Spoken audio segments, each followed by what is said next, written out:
what I experience on the spiritual path is simplicity, and to have those visual effects of open doors. My name is Masana. I'm one of the teachers here. I'm one of the regular students of Raja Yoga meditation. And this next part of the afternoon is about really listening to the wisdom of each and every one of you. Some of us have come together with a couple of thought-provoking questions that we're going to offer you that have come from what has emerged today.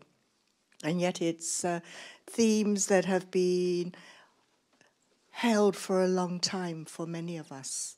So in a moment, I'm going to ask you to look around the room and find the person that you know least. You're going to, in twos, first of all, I'm going to then increase the gathering. However, let's start with one-to-ones. That in a moment, I'm going to ask you to walk over to the person you know least, introduce yourself essence-fully, yes? With your name and maybe one sentence. And then dialogue on what I'm going to offer you to explore.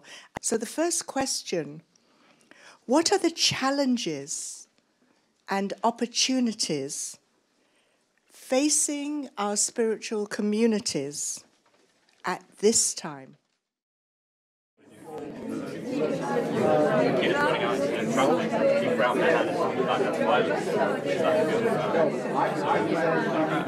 Look around the room and join with another two, so you become a group of four. I remember when I went to California and I wrote a small class of grapes for wine. And I it's very different. I'd like you to explore, how can I create sacred space with others? We come and join you. We have room for at least one more.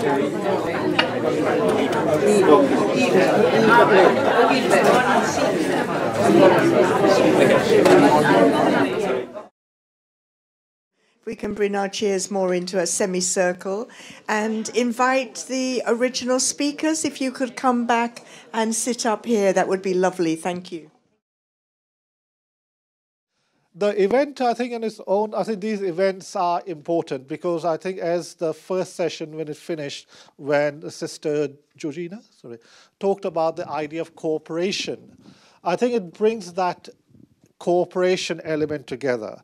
And in a world that is got a multitude of ideas, and by appreciating that other and recognizing the other and respecting the other, and I don't use the word tolerate, I use the word respect, which to me is a two different important, that although I may disagree, may not accept where that person, but okay, I respect that person's holding that person's point of view. We had a number of suggestions, but I tossed in something which was the most important thing I think we could introduce is to replace respect for beliefs and contempt for people with contempt for beliefs and respect for people. If we can move towards being able to look at whatever belief and say, we have the right to scrutinize it and discard it and reject it, that would be a real big step forward, and place on a higher platform respect for people. We had the notion that becoming perfectly adjusted in a maladjusted society, we're all in interfaith and we all try and fit in.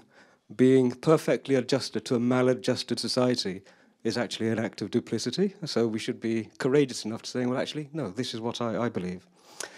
We had the notion that the inner has to become the outer, that unless you invest in your own stillness, you can't take that stillness out.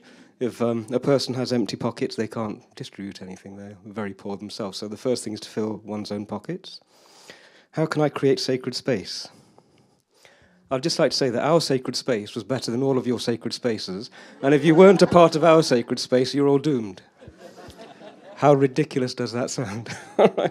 But we had the idea introduced that we have to cultivate a sacred space within ourselves. And as that sacred space becomes deeper and stiller, then automatically it reaches out unconsciously and we create a sacred space wherever we go. So that notion of working on oneself was very much present.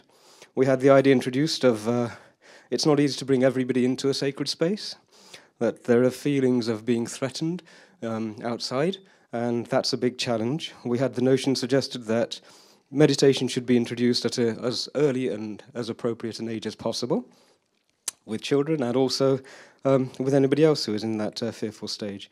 The notion of one God and one family, and wherever you go, identify with the group that you're now working, living, and as in Rome, etc.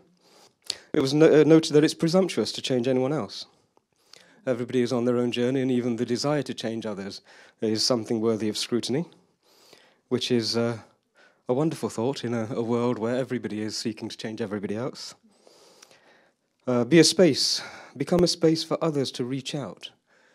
So listen and allow others to share, become a mirror, and indeed a recipient of other people's fears, worries, concerns, and desires to change, understanding oneself through the others. The notion was mentioned that thoughts are an issue, that it's a continuous battle, that often our own thoughts, the deluge, the river of thoughts, is itself a challenge, and dealing with that river was the primary focus of one of the people in the group.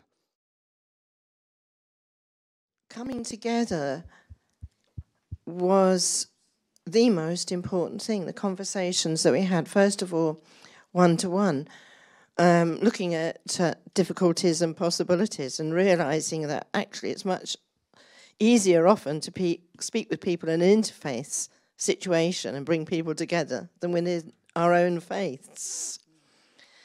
And really how things would be much better if we could come together in our own faiths and talk a bit more and then reach out. Then when we went into the fore, I realised as we were all sharing about where we'd come from, that we were in fact creating a sacred space.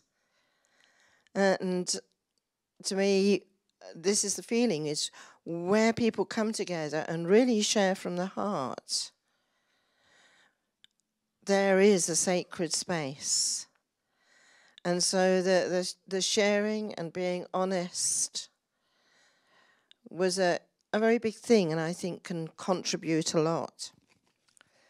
Then we went into how can I be the change that I want to see in others. I think the very first thing said was about leading by example.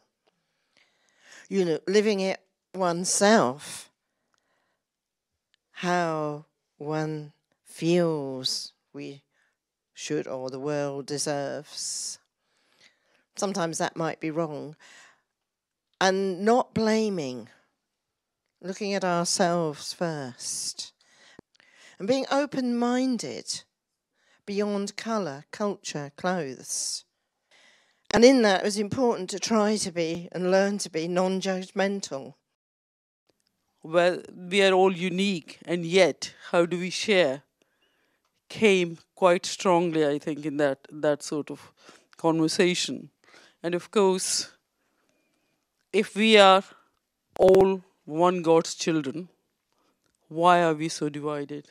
Why is that? And how do we actually manage that and work with that? So the challenge is the challenge of unity in that context.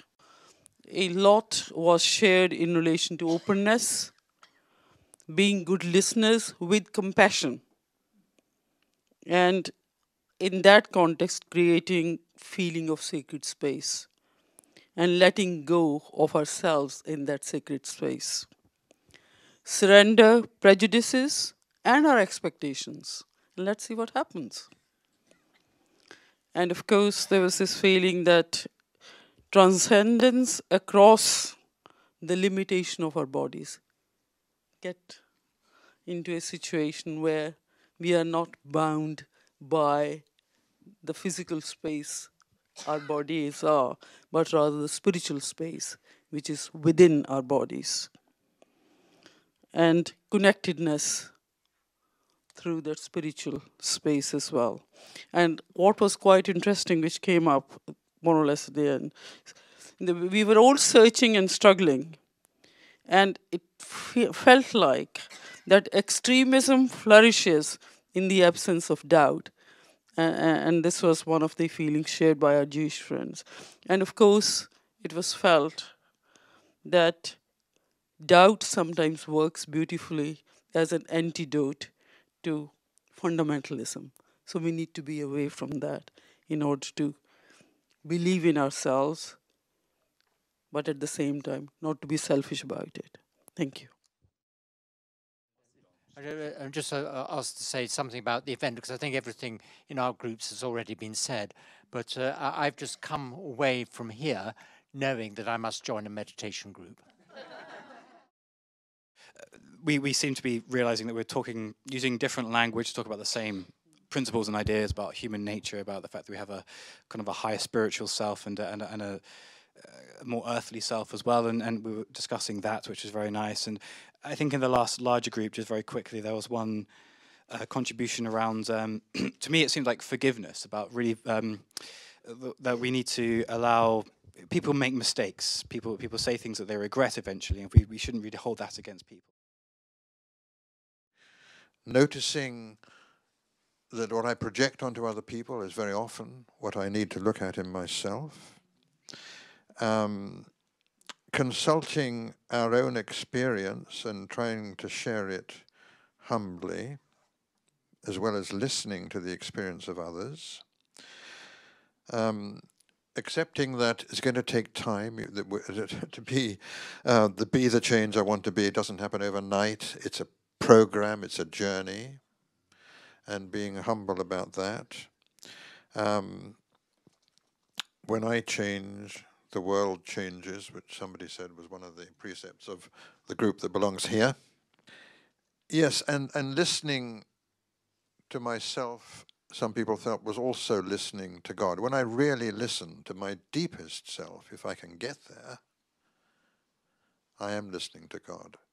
But too often we stop before we get there, and we're not really listening to God, but listening to ourselves. So that's a very deep task.